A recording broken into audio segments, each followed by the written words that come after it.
Hi Anthony, hi Carolyn, hi Clayton. We're gonna wait a couple of minutes. It's so nice out. I have a feeling it's gonna be a slow day, but let's wait a couple of minutes and see who comes in.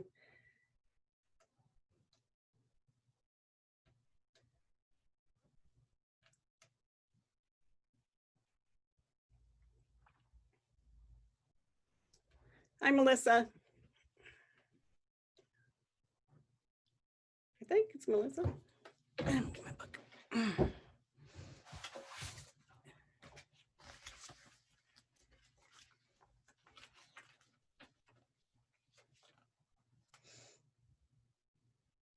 Marissa, got you.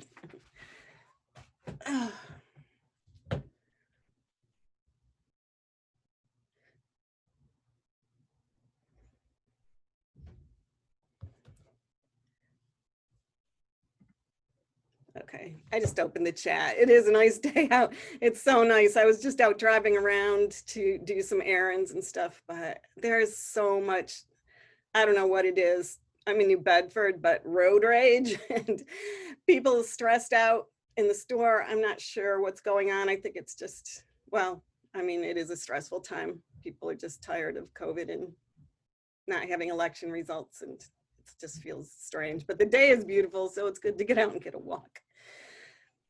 So do any of you have anything new that you want to show from it can be any assignment. It doesn't have to be the last assignment, but anything that you want to share with the class to get some more feedback on, or anything that you've been struggling with, or anything else. So I wanted to actually share the dream image if I could, because I want to like see what other people think or what I should add to it. But also I wanted to like ask you about my it's like the bitmap, the shirt design one. So for that one, can we do because I kind of like started mine already, but I was wondering if we were able to make it kind of like a meme, like funny wise as well, or Oh, absolutely. It can be funny. They're usually the best kind. So yeah, do you want to show okay. it? Have you started it? I just haven't. Yeah, I started it yesterday. I don't know how to feel about it yet, but I mean, I can show it if anything. Yeah, I think it helps to show other people, also for them to get started. It's motivating to see somebody start, because that's a really good question. Actually, I mean, it seems intimidating, the one word meme and the t-shirt feels intimidating because that's something you have to put out there. I think humor is always a good way to go, Hmm. as an icebreaker for whatever reason you want to use it. Is that why you chose to do something humorous, or? Yes, because like part of it has to do with me being like a bisexual woman and there's like the bi flag in the background and stuff like that. But it's just funny to me because it's like an inside joke with me and my friends. So it's just Okay, I mean, I like that. I think that's what t-shirts are kind of now. I mean, they kind of unite communities that want to connect. So you're wearing something that maybe will draw on somebody that's in your community and they want to meet you because of your shirt. I think humor is a good way to go with that. So, well, let's see. Which one do you want to show first? I can show the dream one first. Okay, do you want to share your screen, or I have Blackboard open, so if it's in your portfolio, I can go there. Yeah, I think it's in my Blackboard final portfolio. I think Okay, it's I think it's titled Dreams, I think. okay, so let me just go to share screen. Whoops.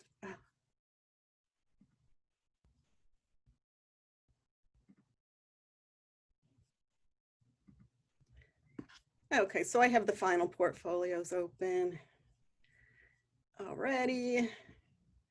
And I'm just sort of shifting around because I never know where to put the face bar. Let's see. Okay.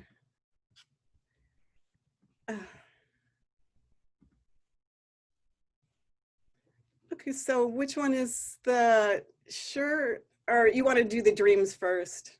Yeah. So is that the one in the middle here? Potential Vista Graphics? That one I think is the shirt one, and then the dreams one on the bottom is the one I was gonna share. Oh, okay. I didn't even see the title dreams. It's so No deep. worries. All right. Okay. Yeah, I think yeah, I remember going online and looking at this one. Okay, cool. So do you want to talk about it and what, um, what the image is about, how you constructed it, and whatever So, questions you want to ask? I mean, for this one, I felt like I've had like dreams where like you open a door and like you see like a whole different like world. So I kind of wanted to like imitate that in a way. So I kind of created like the coral reef with the fish, like added a UFO and like planets. So it kind of looks like the planets in like the ocean. And like I just added like a cat like looking up because I feel like that like directs your like eyes to go up to the moon and stuff like that. Yeah, that word, the cat in the corner really makes a big difference to the composition. That's pretty amazing. So what do you guys think? I can't see the chat, so I will read them after. But does anybody want to talk about the image in terms of being a dream? What do you think about it being black and white? Does that enhance the dreamlike quality? What do you think, Wendy? I know you just came in. I'm gonna pick on you because your audio is on. Anthony, what do you think? I like it a lot. It's different because it kind of reminds me of a Narnia, but instead you're Oh, going yeah. to like another world. Because Oh, you I know in love, Narnia it was like a closet. yeah, my brother bought me that whole series. I love those books. Yeah, the wardrobe, right? Yeah, it is a Yeah. lot like that. It's interesting you have a dream like that. Has anybody else ever had a dream like that with a door where you walk into another world? I do have a lot of vivid dreams. I've never had one like that. I would like to. It's kind of, that is really cool. I just like the doors being the framing element. That's such a good idea. I mean, they're so perfect. Was that a separate image?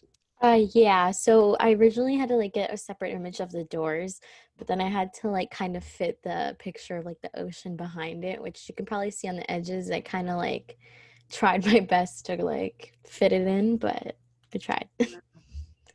It works great. I mean, it looks so believable in a weird way. It doesn't look like there's glass or something over it, like a tank. It looks like, a world that is existing there, sort of with other rules of space, so the water's not pouring in. But I like the footprints that you put down there. Did you add those or were they there in the picture or how did you? I added those as well, but I don't know. I felt like it like, like because like water, like, when you like step out of the pool or something and you're like walking, you kind of have your footprints kind of show up. So I felt like that would be like a good additive. Why did you choose to have them facing into the dream instead of coming out of the dream? I don't Just know. out of I kind of felt curiosity. like Yeah. I don't know actually. I think I just kind of liked how it would like kind of go towards it in a way. I don't know. It is interesting. I mean, because yeah, you'd be wet if you were in there and then were able to come out. So it's kind of strange. I mean, that it's very subtle. The feet, you kind of look at everything else first because the graphic is so bold and it's very symmetrical in the center of the page, which is fine. It's nice. It works in this situation. But then you see the feet, and that tells a lot about the story. I mean, they almost are the most storytelling element of the picture. I mean, why it's so mysterious. Like, why is somebody walking into it with, wet feet? And what are the other marks? There's like blobs.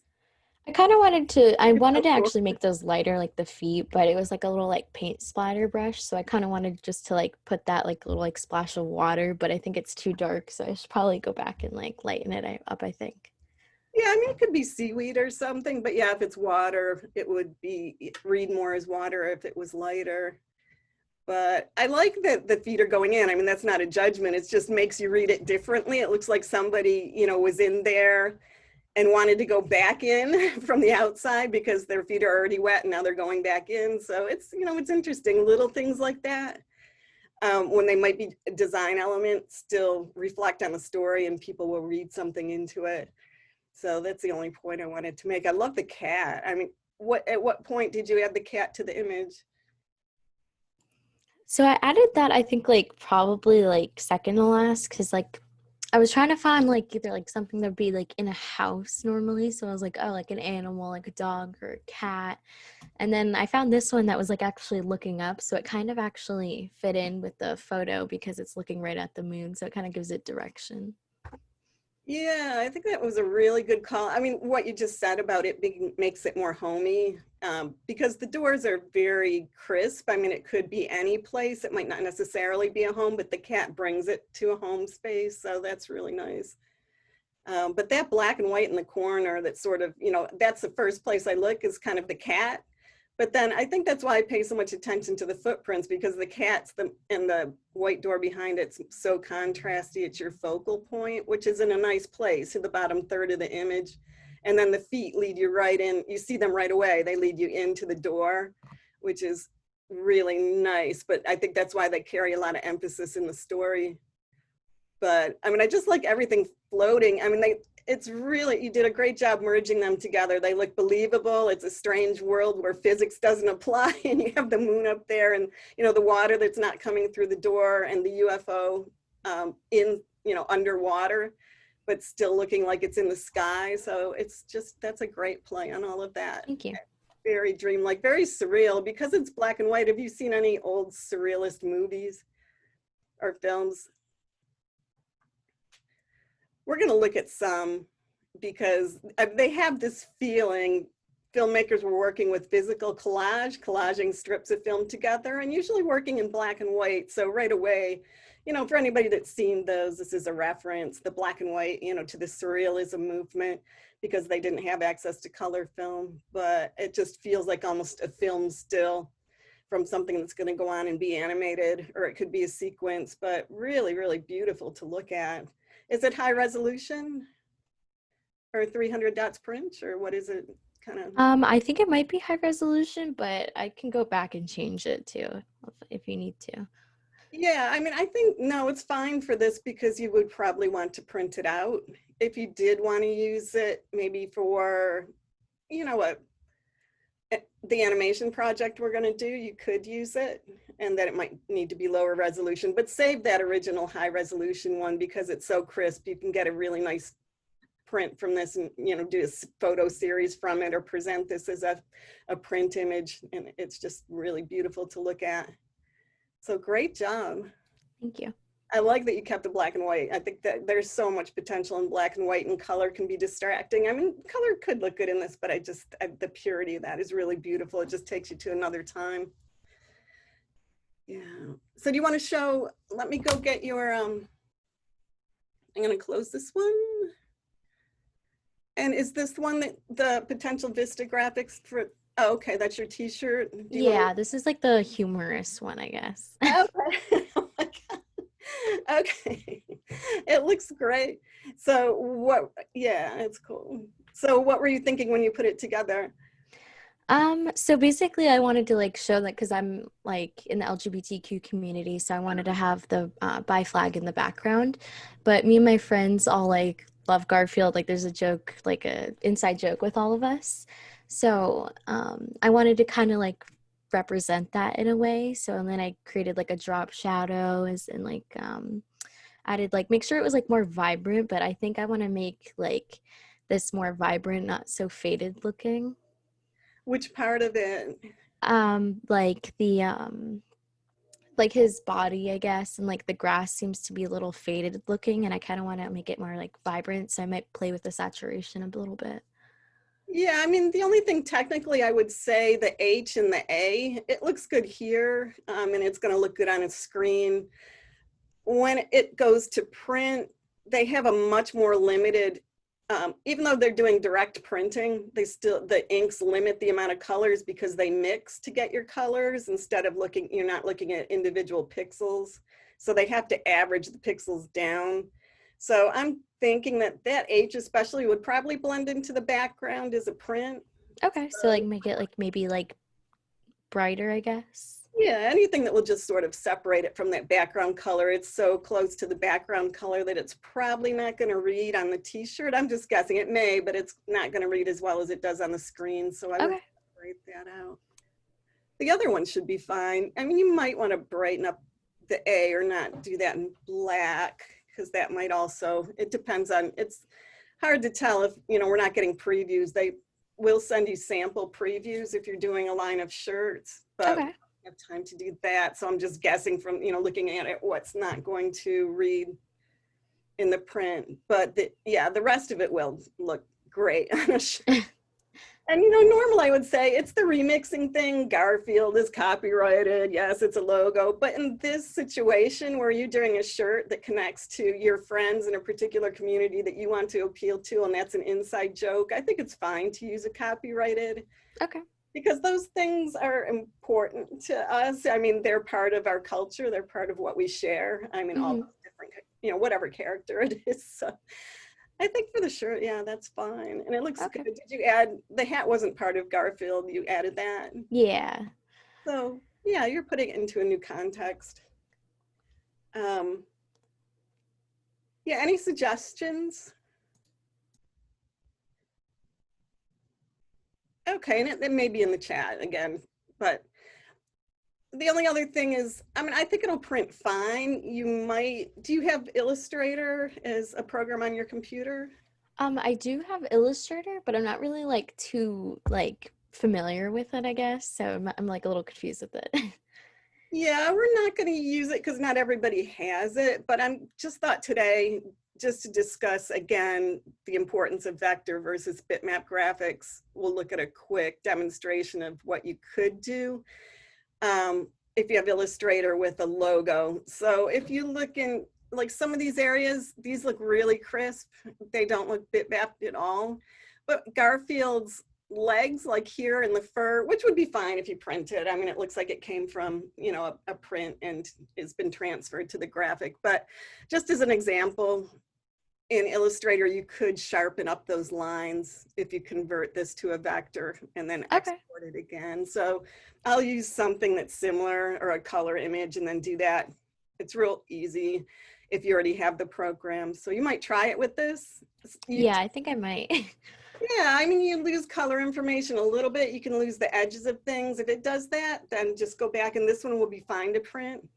But it's just an option that you can try. Yeah, and I was thinking because like the lines on him are a little faded looking, so I kind of think I wanted to like go over it, I think.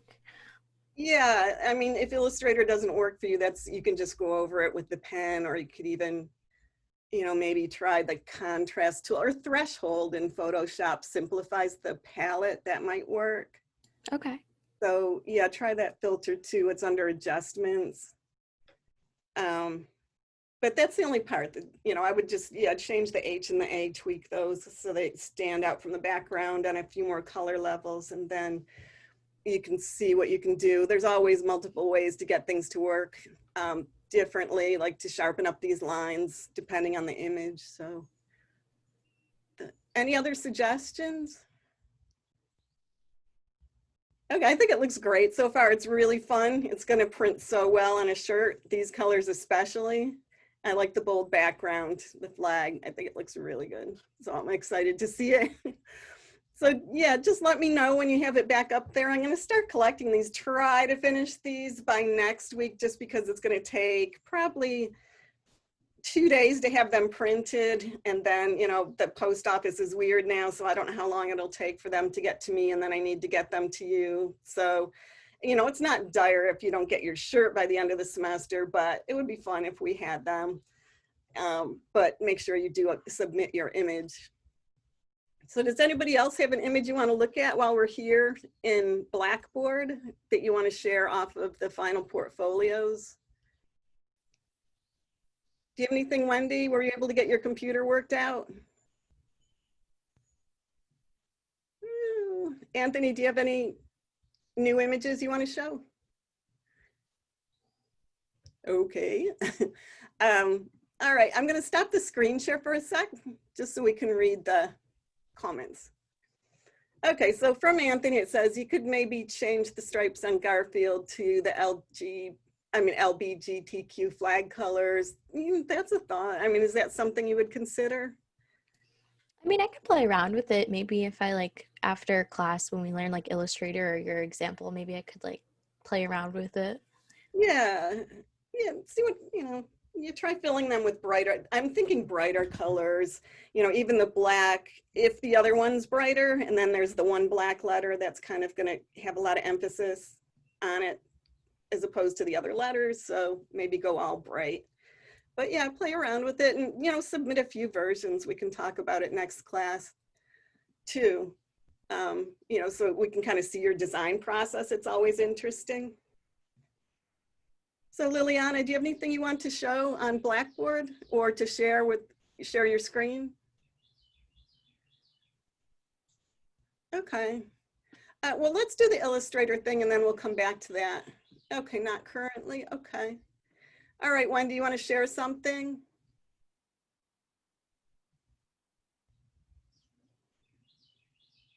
Oops. All right, here we go. Wow, okay. So what did you do here? Oh, wow, that's amazing.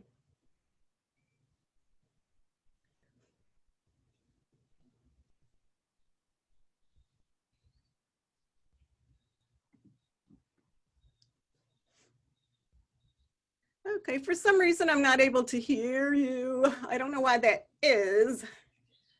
Let me see.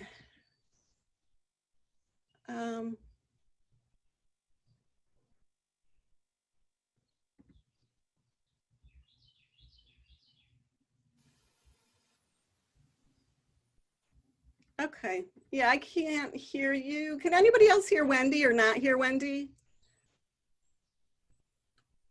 Are you there? I cannot. You can't. Okay, Wendy, I think you're gonna have to unmute because I can't unmute you on this side. Let me see if I mute you and then unmute you if that will help. All right, ask to unmute. There we go.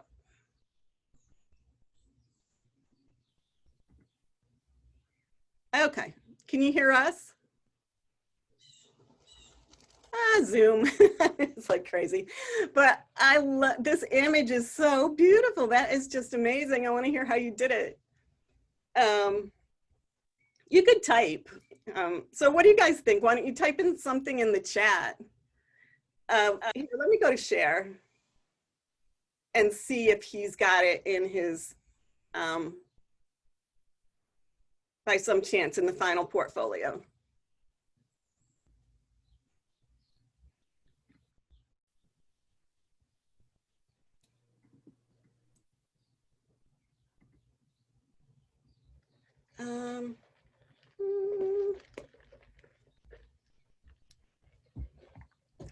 Okay, that's what I'm gonna do. We've all had a good look.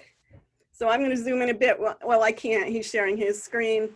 I'm gonna go out for a second and stop this share and then go back and see what we can do about making him make the audio work. So stop sharing here. Okay, so let me go back to screen share and we'll see what is over here in Blackboard. Hello? Oh, there you are. Okay. Oh, okay. Could you share again? Because we couldn't get the audio. So I was gonna go try to pull your image up. And all right, great. Okay, so how did you make this? This actually I found from, I was just looking around trying to find some pictures and I found this and Yeah. I like the vibrant colors and I was wondering how I can make this into a t-shirt but like change it a little bit. Okay, yeah, you definitely need to change it. Well, do you have Illustrator? Is that in your Adobe suites? Did you download that program too? No, I just found it in like Google. I was just like looking for some stuff and yeah, I found that. Yeah, if you change it up, you can definitely use it. If it's somebody else's image, you're going to want to change it, but that's good practice. I think if you don't have Illustrator, I would just use some shapes in Photoshop. We can look at those again. You know, you have all those different like library of shapes. You can also build these very graphic shapes in Photoshop and they're going to print like an Illustrator image because we're printing a fairly small, low resolution image for a t-shirt. So this doesn't have to be a high resolution vector graphic. So yeah, I mean, look at the shapes that really appeal to you and there and decide what you want to either add more of or change out that's in there. Okay. I mean, it's a really beautiful, vibrant image. I like everything about it. The waves, the sort of landscape mixed with water, the eye images that aren't quite eyeballs. They're not so literal. Really, really beautiful. It's a nice example. I mean, I love that kind of graphic, vibrant work. where it looks like it's multi-layered. So add some new layers to it and just start adding some shapes, you know, piece together, maybe use a gradient. That has a lot of gradient in it. You can use a gradient fill for shapes in Photoshop. So you might want to try that to get that same feeling. But yeah, I think that would be good. So yeah, work on it this week and then share it. You can certainly, this will print really, really well on a shirt. The Yeah, colors are all really bright. They're easily, you know, they separate easily. There's none that kind of fade into one another in any way that's going to be disruptive when it goes to print. So I think that, you know, the only thing might be this top area up here that you could add up there, maybe some more distinct colors, because if that's printed on white, that's going to blend in a little bit. It will still, it'll print, but you know, that might be, it'll be a weaker color than this because it has to blend with the background of the shirt, because the fabric kind of soaks the ink in. So yeah, I think it'll be good. Keep adding to it and then yeah, bring it next week. Okay. Okay, so I'm going to stop the share for a second. And we're back out. Anybody else? Thanks for showing that though. Thanks for sharing it. No It's problem. beautiful, beautiful. I mean, that's like, it's probably all done in Illustrator, I'm guessing, but you can still get that feeling with Photoshop, but that's kind of that graphic feeling that you can get with Illustrator that is really so different than mostly Photoshop is, you know, photographic, less limited gradients, less sharp edges, which is fine. I mean, it's designed for photography. A lot of people have been pushing Adobe to merge these two programs, which they really should. They could just have a vector only choice to work that way. So it's not so unwieldy with the vector graphics, but I think it's probably a marketing thing. They just make more money having two separate programs, but slowly they are sort of starting to merge them. But that's a real Illustrator-y look. And it's, yeah, nice and it reproduces well. So that's a good example to work off of. Okay. Does anybody else have something you want to share?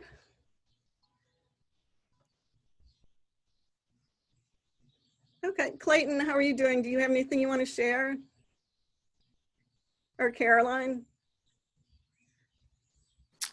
I don't have anything to share at the moment. I'm still just catching up. I'm doing assignment number 3 and I'm about to start assignment number 4.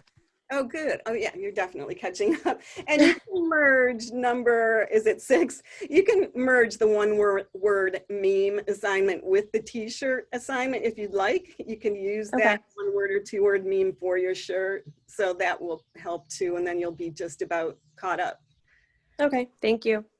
Okay. So, well, I guess I'll share the screen and we'll just look quickly, since we were just talking about Illustrator, how you can change an image that you pull off the internet to a vector graphic in Illustrator. So if you do have it, you can practice with this. Or Marissa, you can try seeing how your shirt would work this way.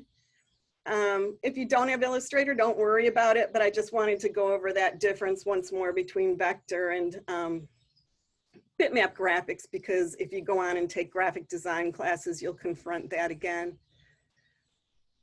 often because you'll be using Illustrator. So let's see if it'll share that page. Okay, here we are. So this is Illustrator. I have a bunch of windows open that it uses a much more limited palette in terms of assigning images to shapes than Photoshop does. It doesn't have that continuous millions of colors along with value that you can see. I mean, your colors, 256 combined with endless values to give you millions of colors. You still have that, but it applies it in a limited way. So just for an example, a lot of times you'll use Illustrator for, somebody will send you a crummy logo sometimes. My friend Ruthie will, she always scans a logo off of an envelope or something like that, and then she'll send it as a tiny, real bad scan and then want it converted so it just looks like a sharper version of it and be perfect. It's impossible to do that, but you can clean up a logo. So I've got an 8.5 by 11 workspace open in Illustrator. You just go about it the same way, File, New. add your resolution, your width and your height like you do in Photoshop, and you'll get a new workspace. This is called the artboard in Illustrator. What's nice about it is that you can still bring images out beyond the artboard and save them because they're considered vectors. They're just mathematical information until you go to export it as a JPEG. You can choose to export the whole thing, even if you have stuff over here in the gray area. So this is kind of the equivalent of having a piece of paper laying on top of your desk that you're drawing on, and then you can draw off of it and still save that information if you want to. I rarely do that, but sometimes, you know, if you save the file as an Illustrator file and you have other things over here that you might want to add into it later, you can just click and pull them over because they'll be saved with the image if you choose to do that. But anyway, we're going to just go to File. And this is in a lot of ways set up like Photoshop. You have layers, you have the windows where everything, you can choose the floating windows that you choose to use, edit and select, and filters just like Photoshop does. They just work in different ways. But I'm just gonna go to File and Place, just like you would with Photoshop to bring in a new floating image. So I found a bad looking logo that reminds me of the kind of ones that my friend sends me. That quality, it's not that the logo itself is bad, but when I stretch it up, when it's still bitmapped, you can see that it's got a lot of really grainy, bitmappy lines to it. So even stretching this up to half of an 8.5 by 11 page, it's not acceptable to print with all these sort of the grid along the edge of the name, especially up here in the hair where there's very fine lines. That tends to disappear when you go to print something like this, and would look really bad if I tried to print it any larger than this as a t-shirt, for example. It's just going to look like this, kind of crappy. So if I bring it into Illustrator, I can try to clean it up by converting it to a vector, which helps in two ways. It's cleaning up the image and making it easier to read. And it's also converting it to a vector. So once I've done that, I can enlarge this logo if it needed to be on a t-shirt and it would look clean. I could even put it on a sign and it would look clean if it was, you know, several feet wide or bigger. So the way I'm going to do that, the easiest way to do this in Illustrator is just to place the image so it's still a floating object. It has these blue lines around it. And as long as you can see those, you can scale it. But I'm not going to scale it much more now. I'm going to first convert it to a vector, and then I can scale it and it won't lose any more data and pick up these little graphic grid lines. Now I'm going up to Window and opening up, if it's not there already, you want to open up the Image Trace window. And this will automatically trace around the edges of the image in different presets, which is easy because you don't have to do all this, you know, setting of the specifics yourself. They're already preset, and then you can change them later, the pads, the corner, and the noise. This is converting all the different lines in here, all the edges, into mathematical information, and it's going to smooth out all these different bumpy looking parts. So when I go up to preset, now I can choose how I want to convert it into a vector. And usually for a logo, black and white logo works pretty well. You're going to lose information. It looks kind of bumpy and grainy. I mean, not grainy, but kind of graphic and sort of like a pen and ink. It doesn't have that smooth flowing line to the text anymore. But I may be able to change that by clicking over Advanced. And now every line that's there is considered a path to Illustrator. It's no longer a bitmapped graphic. It's a mathematical path. So if I add more of those, I may be able to get more smoothness to it. If I go too far, it's going to start to look lumpy. So this path slider is really important. So is the threshold that adds more or less of the black in there. So if I reduce that, the lines get finer and I can see more detail, but I lost a lot of detail in the hair. In the mane, I kind of like it better like this, but if I wanted to get that back, I would have to go do that by hand. So with Illustrator, you're always losing some information, some of which you may have to go back and work by hand. So if I was doing this for somebody and converting it to a vector, I would probably put it about here and then go back in with the Illustrator brush tool and add that detail. Or you can use the pen. There's one more step to this where I could convert these lines once it's converted to a vector, click and drag on the points to bring back some detail. But I would probably just go over it with the white brush. But let's look at some of the other presets. Sketched art sometimes will work because it's a little bit, it's got presets that are a little bit more flowing and I can see more detail there already.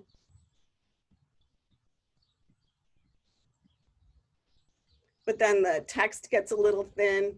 So it's not an ideal tool if you're doing something like this. You may need to, eventually sacrifice the logo and go back in and do that again. But I think this could be workable. It looks better around the edges. The main thing is to not have that bitmapped weird, look that you can tell it's just been expanded from a small image as a Photoshop document. So I can expand this up now once I kind of like that. I would go back and add more detail. But as soon as I've done the preset, I have to come up here and go to expand to put the points on the Illustrator on every line and every path that meets. So once I've expanded it, now it's truly in a vector graphic form and I can go back in and edit it with the pen tool.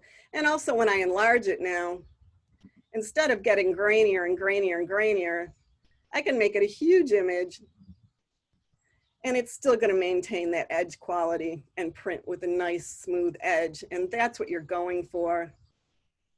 So you can fix somebody's logo this way. It's better to do it in Illustrator than in Photoshop, just because of this function here. You can use the threshold tool in Photoshop, again, to clean it up and to simplify it. But it's still going to be a bitmapped image. You'd have to use the brush to go around the edges to smooth it out. Whoops. I don't want to do that now. Okay, I'm going to delete this one and bring in a color one so you can see the difference. And I like working with vectors in Illustrator much more than Photoshop. I'm not as familiar with Photoshop because I just don't use it for this purpose. But you can still, again, with the shapes, you can make vectors and export the paths. Oh, stop.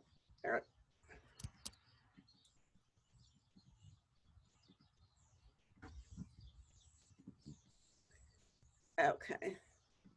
And I don't know why it's doing that. I have a lot of programs open, so let me see. I'm going to go back to the point tool. Whenever you need to reorient yourself in Illustrator, just like Photoshop, this little arrowy thing that looks like a paper airplane is your move tool. So there we go. I'm going to click and move it back to the center of the workspace. And I can also let my cursor hover around the edges of a placed object. And then I can shrink it and expand it just like I do in Photoshop that way. Okay, so an image trace this time, I'm going to convert this, which if I zoom in, you can see all the bitmapped particles start to break apart after about 5 steps of zooming in till it's just a grid of color of pixels. So it's more work for a computer to convert a full color image into a vector graphic. So depending on your computer and how much memory it has, it can make you wait quite a while to do this. But if I use high fidelity photo, it's going to try to pick up as many of those colors as I can as separate. It converts them to separate paths, separate objects. And it comes out pretty close to the original, But you can see now when I zoom in, it's chunking colors together. Illustrator can really only handle like 256 colors. So it has to simplify the palette. And the nice part about it though is that as I zoom in, it's not getting pixelated. It stays nice and sharp around the edges of all those different color sets. Each separate averaged color is an object unto itself, which when you go up to expand, it'll add lots and lots and lots of points. And once you go in and do that, you can go back and edit it with the pen tool, etc. But I'm gonna undo expand tracing so we can look at a couple of the other sets, and it has to think about that because it has to calculate the undo. And again, anything that you do in Illustrator, the computer has to do these calculations to turn it into a mathematical object. It'll take a while on a slower computer. But let's simplify the color to 3 colors. Okay, so you get a really graphic look, and I like that look. I like bringing in things into Illustrator that are photographs and using much fewer colors and seeing how those simplified objects work. But the nice thing about this too is that in the image trace menu, you can add more color step by step. So Marissa, you might want to try doing this with your t-shirt image. Just bring it in and try, you know, maybe 3 to 6 colors, and then keep adding color and see how it simplifies down and sharpens up those blacks in Garfield. I think it'll help. You know, you may lose some color. You may lose the drop shadows is what I'm thinking, but try it, it might work. It'll definitely help the lines though. You might lose some detail in his ears and have to go back and draw some of that back in, but that would be okay. So the more color I add, the more it adds complexity to the image. And the noise too is just how close do I want it to the original path intersections. If I choose less noise and it seems odd, I mean, it'll simplify it.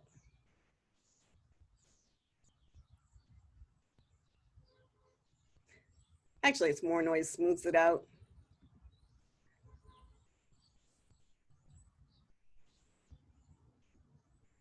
So when you bring in an object to Illustrator, I first do the image trace, try one of the presets, because you can always change those in every way that you can from an original image.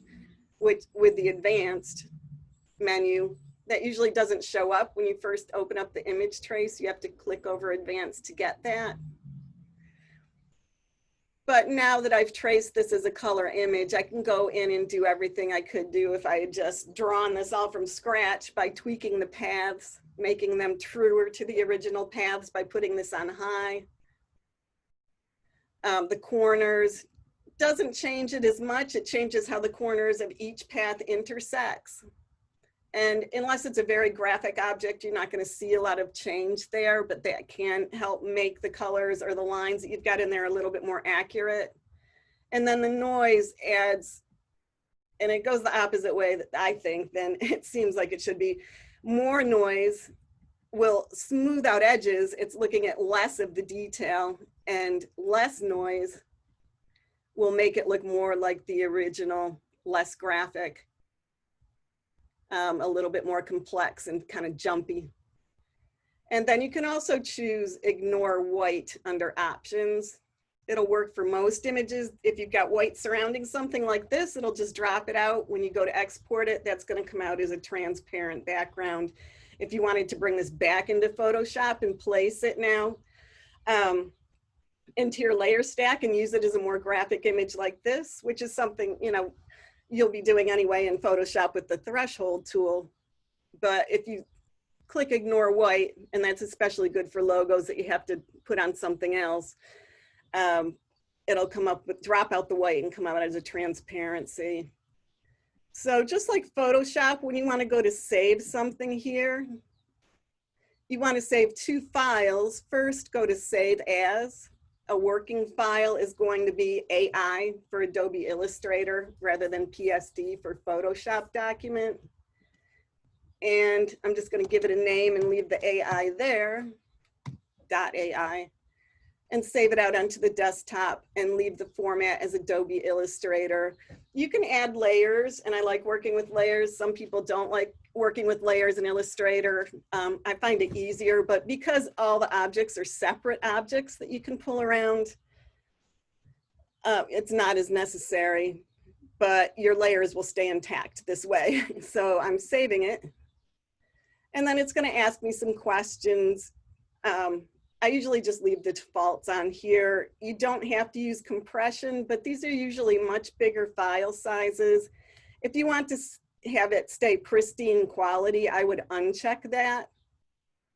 But I'm going to leave it checked for now, just so it doesn't take up so much space on my computer. So I'm saving that file as my working file. I can bring it up, do some more retouch on this. I didn't expand it yet. I can expand it to add the points to all the color shapes within, so I can manipulate those with the pen tool, all that.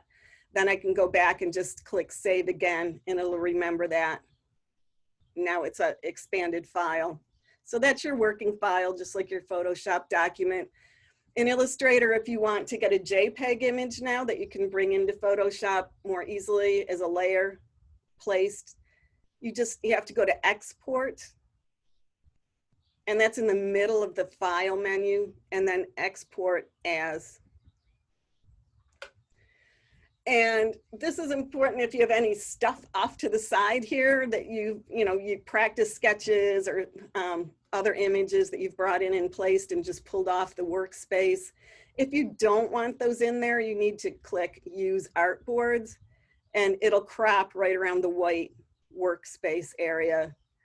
If you leave that on, even if there's a dot over here, it's gonna make a bigger image to include that. So when you go to place it, it's gonna be weird because you'll have, you can always crop it, but there'll be more image there than you want. So I usually click use artboards just to export what's contained in here. And you can PNG or JPEG, both are flattened, compressed images that are compatible with Photoshop. And I use JPEG usually just because I think it keeps a brighter color set, but there's other people that would disagree. Anyway, so you can change here depending on what you want to use it for. If it's going to the internet, I would choose red, green, and blue color mode. If it's going to a t-shirt, cyan, magenta, yellow, and gray.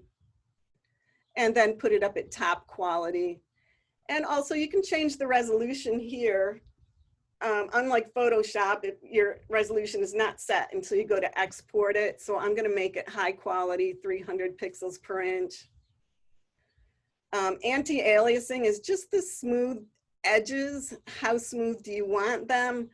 When it says type optimized, that means if you've got type in your graphic, like that former logo we looked at, I would use type optimized edges, because that would make sure they're as smooth as possible and as sharp as possible. For this, I'm going to say art optimized. It takes longer for the computer to do this. It looks at it in a more complex way. But for this image, that makes more sense to keep it truer to the original bitmap. So now I'm going to say OK. And it'll export out as a JPEG that I can either bring back in here and work with, or I can use Photoshop.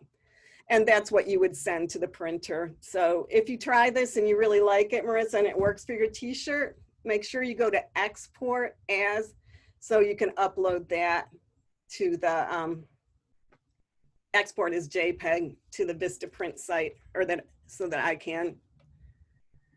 And that's the one that you will put into your final portfolio page or send to me. So that's the simplest way. There's a lot to Illustrator. And, again, if you want to learn more about it, definitely take Graphic Design 1, and you learn, how to create from scratch those logos rather than image tracing them. But that image trace, like salvaging logos that people send to you where they want you to do something with them, for a print, and they can't find the original, or they don't have the original Illustrator image, that's a lifesaver a lot of times for a logo, so you don't have to go back and do it from scratch. So I'm going to stop this share for a second, and we'll go back to Photoshop. So any questions? Okay. Yeah, so if you want to like look at the shapes in Photoshop, go back and look at the video that we looked at last class, or I can demonstrate that again. But it's pretty easy to use in Photoshop. I'm just going to close Illustrator here for now. And what I think I'm going to do today is just introduce the next assignment. It is not due. You don't have to do anything for it this week. But for the rest, after this t-shirt assignment, we're going to do two moving image assignments. I sent out the questionnaire and I heard back from some people. Most people seem to have a phone camera and then also their laptop camera, and that's fine. You can do both of these things with those tools. The first one is going to be doing some simple animations with Photoshop, so you can hand draw those. And so we'll look at some examples today, but I wanted to show you because it's already it's November 3rd, and this is time consuming doing motion graphics and doing still images. It's time consuming. So we'll do one animation and one video, I think, and that will take us through the semester. So we'll look at some examples today. What we're going to be doing is called animatic graphics, which is just animated graphics in Photoshop and sort of like an animated storyboard. But we're going to look at storyboards first because that is a planning tool that you may want to use this week just to start thinking about this project and what you might want to do. Because unlike still images, which does, they take some planning to put together, a moving image takes even more planning. So storyboard is just a visual notebook system that all animators use to remember their thoughts and to plan their motion graphics so they have something to refer to when they sit down and start to put it together, because otherwise the project can kind of morph out and become something that you didn't intend, which sometimes is fine, but sometimes it's not, especially if you're doing a commercial project for somebody. So I'm going to go back to share screen, and we're just going to look at a couple of videos. I'm going to show you an example first of what somebody did for this assignment last semester so you have an idea about it, and then we'll go look at some other examples of storyboards and a couple of videos about storyboarding and some examples of very, very short videos telling a personal story with animated graphics. And those are all in your videos folder. So I'm going to go back to Blackboard and show you where they are. Okay. Yeah, Garfield definitely. I can't wait to see how it looks traced in Illustrator. It might not work, but show us anyway. Save a copy so we can see it. Okay, so I'm going to videos. And I have two sets here of new folders. This one, storytelling with sequential images. This first project is really just sequential images. And with the normal class, when we meet in the classroom, we do a set of sequential images instead of individual images in Photoshop, just to get a feeling for that before we put it into animation. But it's really difficult this semester it just feels like we don't have as much time to do that with the online class. So we'll kind of compress both into the one animation assignment. So here's some examples of videos that are done this way. And the way that you can make them interesting, rather than just kind of things that are kind of fun to do in Photoshop and decorative, is to focus on storytelling. You can create some really, really compelling stories, and there's a lot of them out there, with a 2-minute or less video just done very, very simply. And these are some of those, because the story is so powerful. So the story is the framework on which you wrap your graphics to make something really interesting and fantastic. If the story's not there, people tend to be not as interested, just as with stories that are told with still or individual graphics. So we'll look at these in a second. I just wanted to go back to what is digital storytelling. This is the introduction. Digital storytelling uses multimedia tools to bring narratives to life. Digital stories are versatile and can cover a wide variety of topics, such as explaining a concept, reflecting on a personal experience, retelling an historical event, or making an argument. Digital stories are typically videos that combine audio, images, and video clips to tell a story. Even though we recommend that digital stories be 2 to 3 minutes long, a lot of work goes into making one. First, you will need to brainstorm what you want your digital story to be about. Once you've determined the purpose of your digital story, the next step is to create a script and a storyboard. When writing a script, you will need to decide what you want your digital story to accomplish. The script and storyboard will lay out exactly how the digital story will unfold. The next step is to create your video. Depending on your script and storyboard, you may need to record your voiceover, gather or create images or video clips, and choose music and sound effects. Finally, put all the elements together and enjoy the final product. If you're interested in learning more about these steps, check out the guides and videos that we have linked in the description. So, why create a digital story? Creating a digital story is an engaging way to share information that requires creativity, self-direction, and experimentation with new technologies. Need help? Email library@uofguelph.ca, chat, or drop by.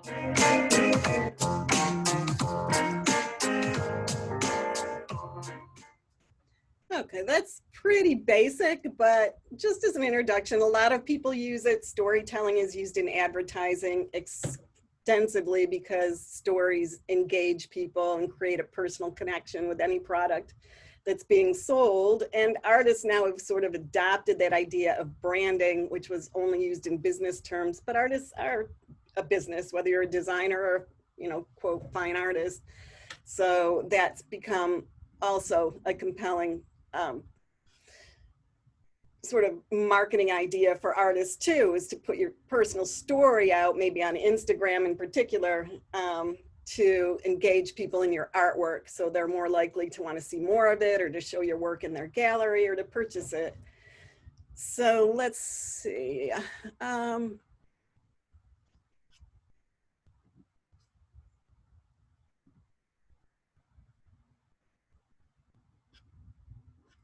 Here's a few examples here. I'm just deciding which one to pick. Let's look at the one that was done last semester because it's illustrative of what we'll be doing with Photoshop. And this is a public service announcement, but also a personal story. And a lot of times I'll do this with the public service announcement idea wrapped around the story idea. I'm not going to put up the assignment until next week because I just didn't want to overwhelm people while we're still working on the t-shirt and the one-word meme assignment. But this I will put up next Tuesday, so at least you can read through it, and we'll talk about it more extensively in class on Thursday. But here's an example to be thinking about when you're thinking about what you might want to do. So this is all just short sequences of animation, just created step by step, which we can do in Photoshop with the timeline menu. And then she took them and pieced them together in iMovie, which we can piece the different animated sequence together in Photoshop or iMovie, either one. I think it's easier with iMovie, honestly, but we'll look at both ways. So here's her work.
I'm not even putting her name up just because she was choosing to do a subject about self-harming, which was really, there was a lot of sort of disturbing ones last semester, but I liked it. It was, to me, very powerful because you don't really know what the story is until the end, where she kind of just puts up even that it's a public service announcement, till she puts up the phone number, and then you realize what the story's about.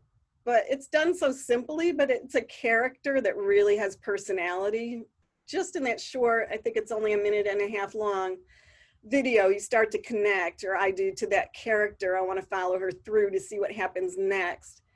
So that was constructed with just 6 or 7 sequences in Photoshop, each made up of one image where she takes part of it and moves it maybe 4 frames. So she's creating 4 separate JPEGs and then just sequencing them with the timeline so they play, and then taking that segment and doing 8 like that, and then sort of piecing them together with the video editing program or Photoshop. So it sounds complicated, but it's not. The hard part is just redrawing the scenes each time.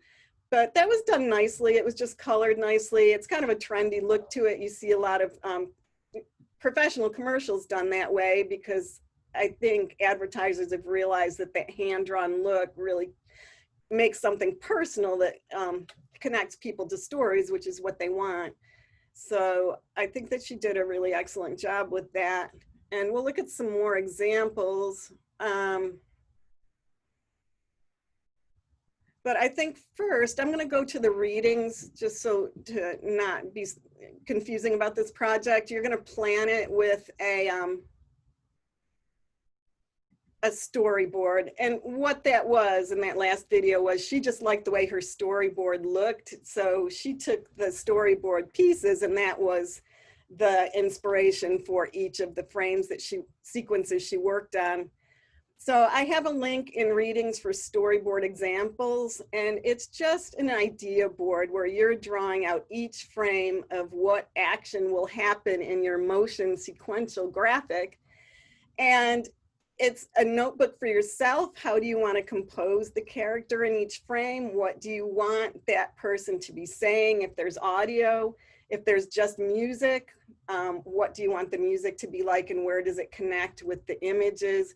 It's bringing all those elements of 4D design, audio, motion graphics or still graphics that you're going to sequence, and then your text into the same notebook, the same visual notebook, so you can see how everything connects.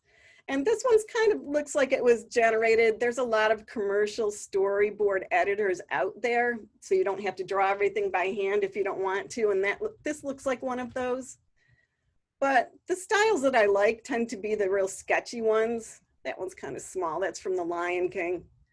But if I zoom in on this one, for instance, they're nice drawings. This is a more complex storyboard than probably what you'll be creating. But I think this is from Ratatouille, sort of showing how the characters all work together. And you'll notice that there's even more information in the storyboard. You'll see these little arrows in some of these segments of it. And that's showing which way, if the camera is going to pan across something, which way it's going to move. And it also helps, like this one where it's going to multiple people. This is the kind of storyboard for a film that would be shared with everybody throughout the entire process of making this film. It'll be shared with the writers, the visual designers, the animators, the directors. So in this kind of big project, there'd be a lot of people consulting on the storyboard, and there may be just a couple artists drawing it if they like their style. But it's information that needs to be shared and communicated with multiple people. So it has to be really clear. I'm looking for some smaller projects. This one's kind of more complex for advertising. Oops, let me zoom out. People that do visual books will use storyboarding also, and sometimes a visual book just is taken from the storyboard, and then the images are just worked up to a higher level. And that's one of these here too, and like the other one. Okay, this is the one I was looking for. They can be really, really simple. If you don't like drawing at all, a lot of storyboards are just stick figures almost. You just want to get an idea, a notebook for yourself in a small production of how, if you have sequential images or multiple frames, where will each one appear in the action? And how will their characters look if there's more than one characters? How will they relate to each other in the action?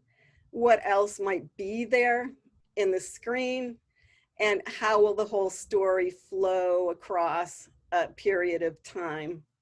So it's really sequential images to show how something will work over time. So don't be afraid if you don't like drawing. It does not have to be at this visual story level. This is a very high level storyboard that's almost like the book that it's going to be. It can just be almost stick figure like.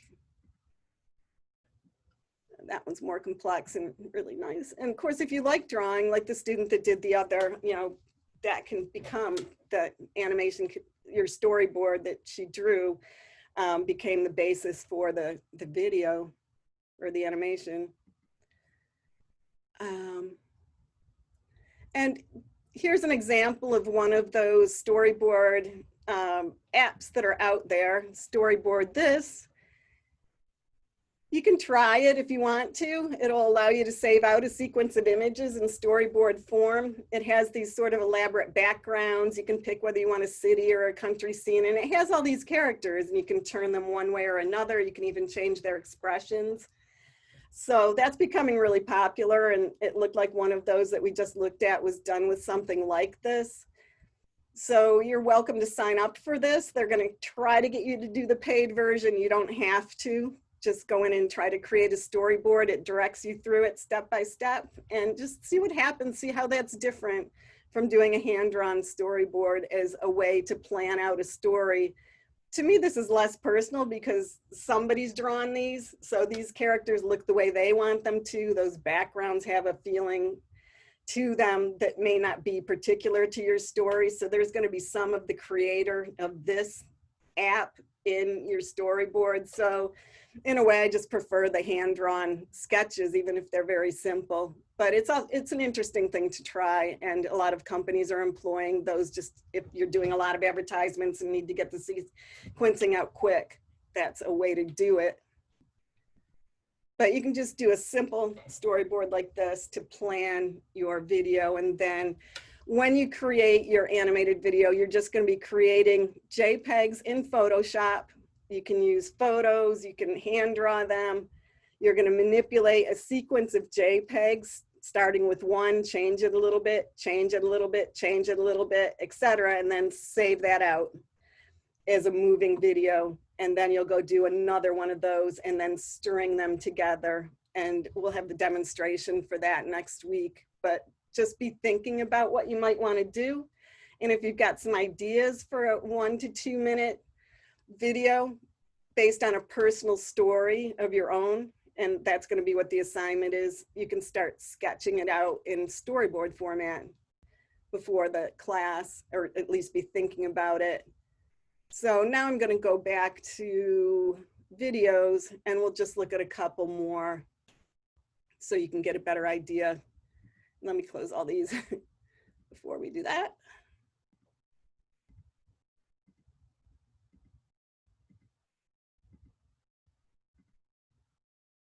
Oh, there goes Garfield. Okay, there we go. So,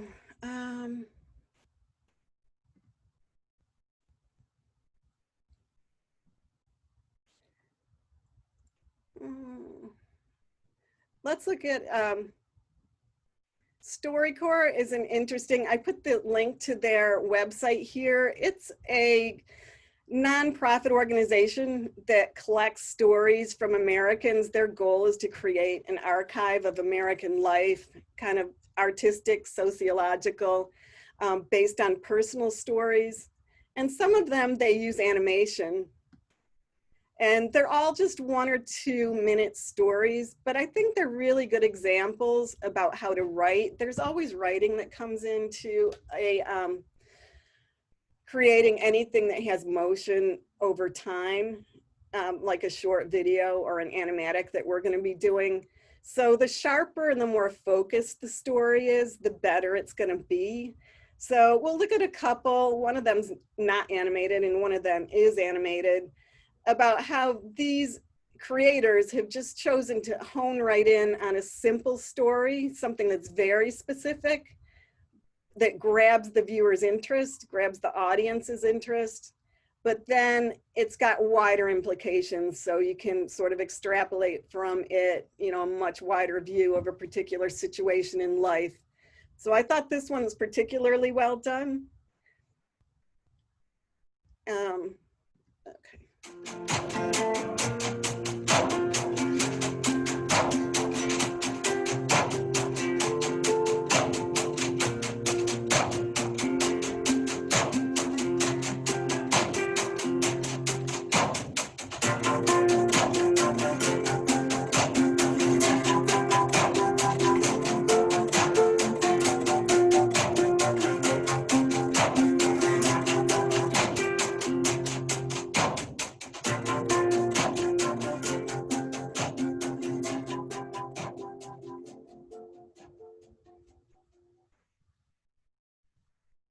I went there for 2 years with a minister named Reverend J.J. Simmons. The white men, they would not let us register to vote.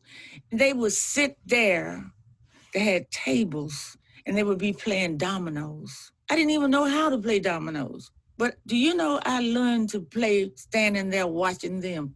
They would ask you silly questions like this man, I never will forget his name, Mr. Cox.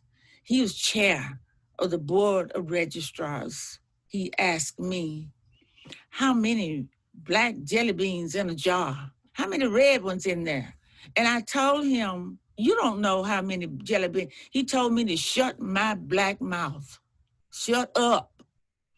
Well, the next Monday, I told Reverend Simmons that I was not going back. I said, because I'm not going to be embarrassed like that anymore. He said, you want to vote, don't you? I said, yes. He said, we're going to go until the building falls down. So we're going to be there every time they open that door. He said, now in the morning, I'll be by to pick you up. You going? And that is the day Mr. Cox asked me to recite part of the preamble to the Constitution. I don't really think he knew, but I recited it. He said, you're going to pass today because we are tired of looking at your black faces. And then he gave me my slip that I was a registered voter. We did vote in the next election. It was a joy. But the thing about it is, I didn't feel it should have been this hard. I knew it shouldn't have been this hard.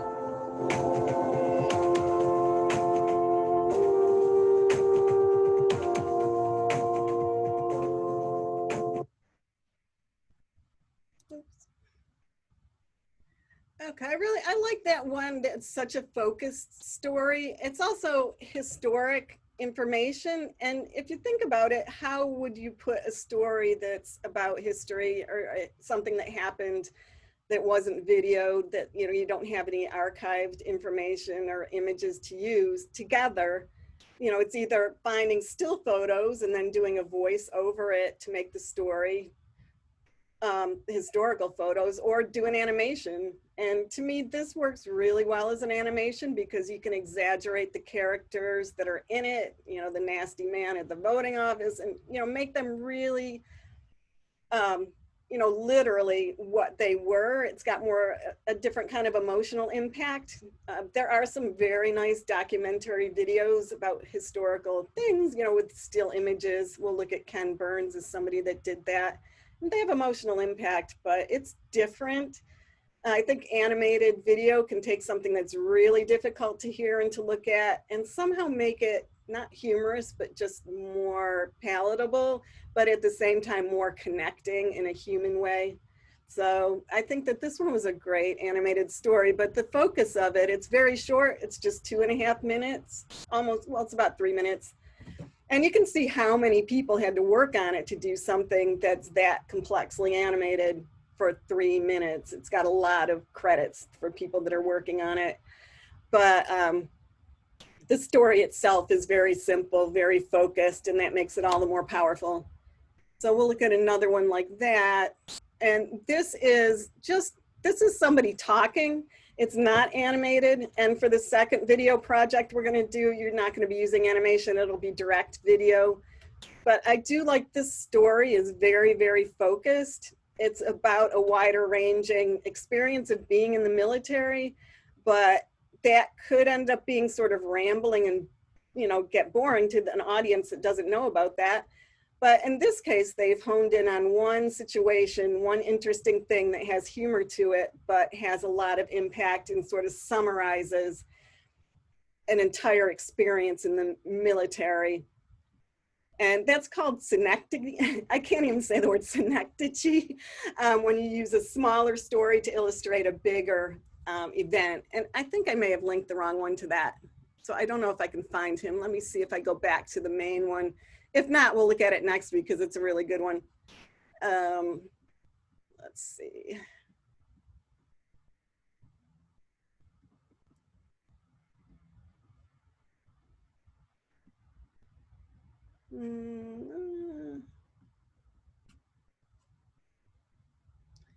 Yeah, I think I'm going to have to look for that one. Oh, shoot. Yeah, I'll find it for next week. It's a really good illustration of really compressing a story into a 1.5 minute thing that's powerful. But let's look at this one. This is another example of a biography told with very simple drawn animation that almost looks like a storyboard in style. And this is about Jane Goodall, who's a very renowned biologist that had to struggle to be where she's at. And this is a short, this one's about 6 minutes long, so it's longer than, you know, what you're going to be doing and what some of these other ones are, but very simple illustrations and really nice compression of the storytelling to describe somebody's entire life in 6 minutes.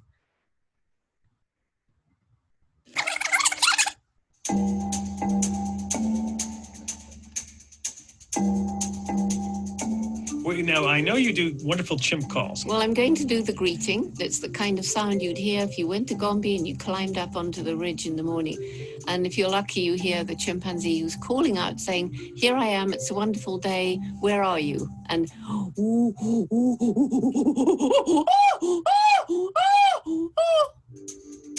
Wow. And each one has his or her own individual voice, so you know exactly who's calling. It's a pleasure to speak with you. I wanted to know if you believe there are any undiscovered large ape species. You're talking about Yeti or Bigfoot or Sasquatch. Is that what he's talking about? Yes, he is. Pretty much. I'm out of the loop. Go ahead. Well, now you'll be amazed when I tell you that I'm sure that they exist. I've talked to so many Native Americans who've all described the same sounds, 2 who've seen them. There was a little tiny snippet in the newspaper just last week, which says that British scientists have found what they believe to be a Yeti hair, and that the scientists in the Natural History Museum in London couldn't identify it as any known animal. Did you always have this belief that they existed? Well, I'm a romantic, so I always wanted them to exist. Animals were my passion from even before I could speak, apparently. Then when I was about 10, 11, I found the books about Tarzan of the Apes. Fell in love with Tarzan. He's got that wife, Jane, you know, so I was terribly jealous of her. And that was when my dream started. When I grew up, I would go to Africa, live with animals, and write books about them. That's how it all began. I got the opportunity when a school friend invited me to go and stay on their farm in Kenya. So, you know, I was 23 and I sort of said bye-bye to family, friends and country, and off I went. And that was when I heard about the late Louis Leakey. And somebody said, "Jane, if you're interested in animals, you must meet Louis." Louis realized that I was the sort of person he said he'd been looking for about 10 years, who didn't care about hairdressing and clothes and parties and boyfriends. You know, I really wanted to be in the wild. Took him a year. He searched for money and eventually found a wealthy American businessman and said, okay, Lewis, here you are, here's enough money for 6 months. We'll see how she does. The chimpanzees ran away as soon as they saw me. They'd not seen a white ape before. And I knew if that 6 months' money ran out before I'd seen something really exciting, everyone would, I would have let Lewis down. Of course, at that time, we were defined as man the toolmaker. That was supposed to differentiate us more than anything else from the rest of the animal kingdom. And you discovered that the chimps could make tools. David Greybeard, bless his heart, I saw him crouched over a termite mound, the whole thing, putting in the grass, picking the termites off, picking a leafy twig and stripping off the leaves, which is the beginning of tool making. I couldn't actually believe it. I had to see it about 4 times before I let Louis Leakey know. And then I sent a telegram, and he sent back his famous, haha, now we must redefine man, redefine tool, or accept chimpanzees as humans. After a bit, Lewis said, Jane, you have to get a degree because otherwise you can't get your own money and I won't always be around to get money for you. But he said, we don't have time to mess about with a BA, so you'll have to go straight for a PhD. So he managed to persuade Cambridge in England to accept me as a PhD student. And when I got there, it was actually a very unpleasant and hostile reception that I had. I shouldn't have named the chimps. It wasn't scientific. I didn't know. I knew nothing. And worst sin of all was that I was ascribing to them emotions like happiness, sadness, and so forth. And they were just aghast at you. Yeah, they were. Whippersnappery. Yeah, I was even accused of teaching the chimps how to fish for termites, which, that would have been such a brilliant coup.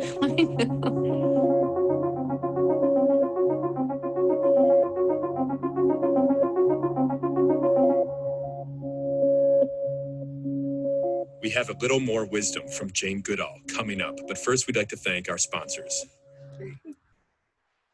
It's so cute. So anyway, that's another example. It's just something, she's the foremost researcher of large apes and has really been responsible for saving a lot of those populations throughout her career. But they don't talk about that in kind of a dry way. It goes in, at the middle of her career and kind of is in the context, the animation of illustrating an interview that she had with a well-known public PBS interviewer.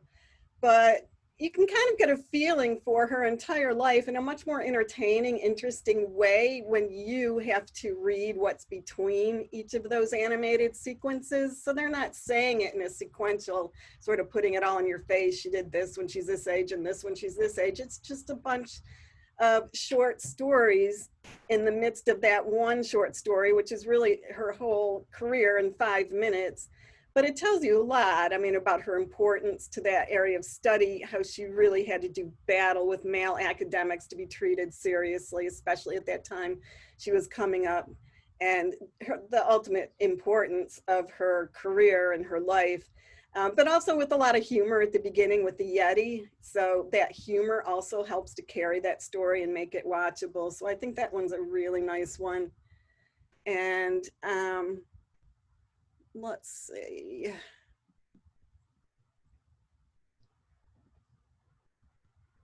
Just so you have an idea, we'll look at more at these next week, but I'm trying to find sort of this one summary of, well, we'll look at these two and then that'll be it for the day.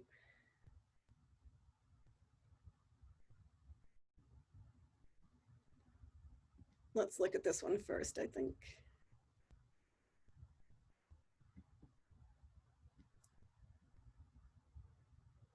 Oh, actually, no. Let's see.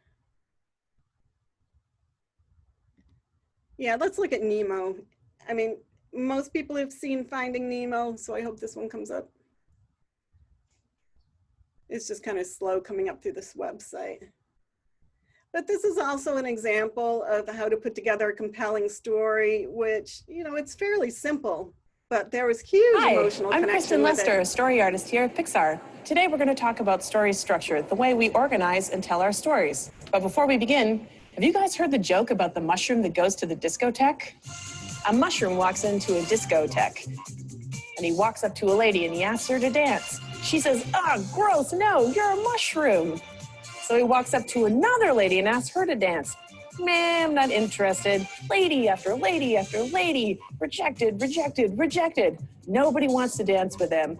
Finally, the mushroom walks over to the bartender and he's so confused. He says, "I don't get it. Why does nobody want to dance with me? I mean, I'm a fun guy." See, this joke has a structure. It's got an opening, a buildup in the middle, and an ending, which is, the punchline. That structure is a big part of what makes it funny. Structure is the answer to the question, what do you want the audience to know and when? If you get the order wrong, it can be a real problem. Check it out. Hey, can I tell you a joke? All right, so there's this fun guy and Shoot!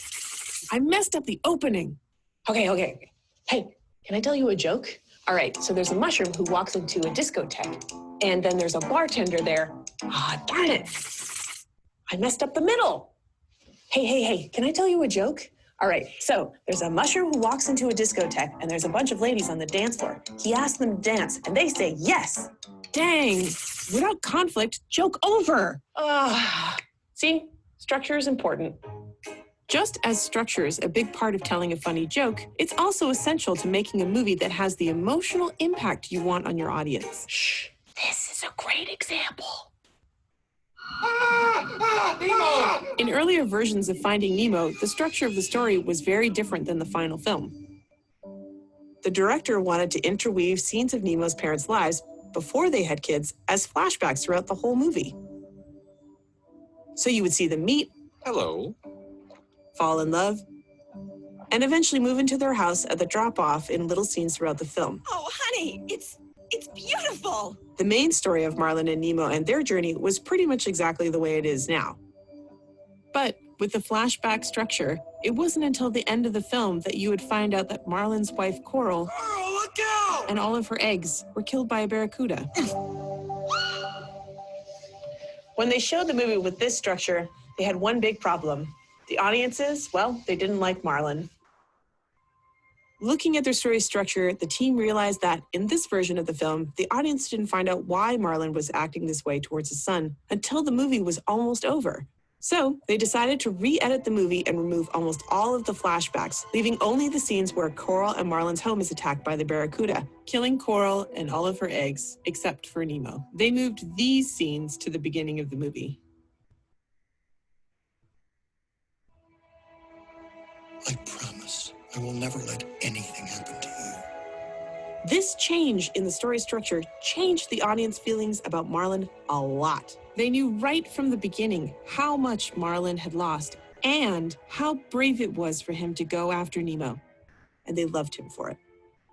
In the case of Finding Nemo, finding the problem was a matter of rearranging the story structure. Of course, all our movies are different, and their story structure challenges are too. In this lesson, we'll look at the many different ways we think about story structure here at Pixar, and you'll get to try out for yourself different approaches to structuring your story. I wonder if I told the mushroom jokes in flashbacks, if it'd be funnier. Probably not.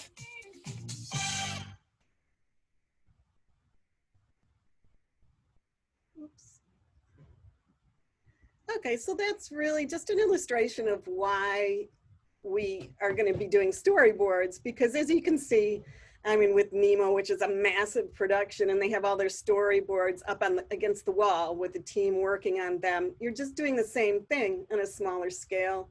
And you can work out that story sharpness. You want to try to make your story as sharp as possible, because you're just going to be doing a short videos, 1 to 2 minutes.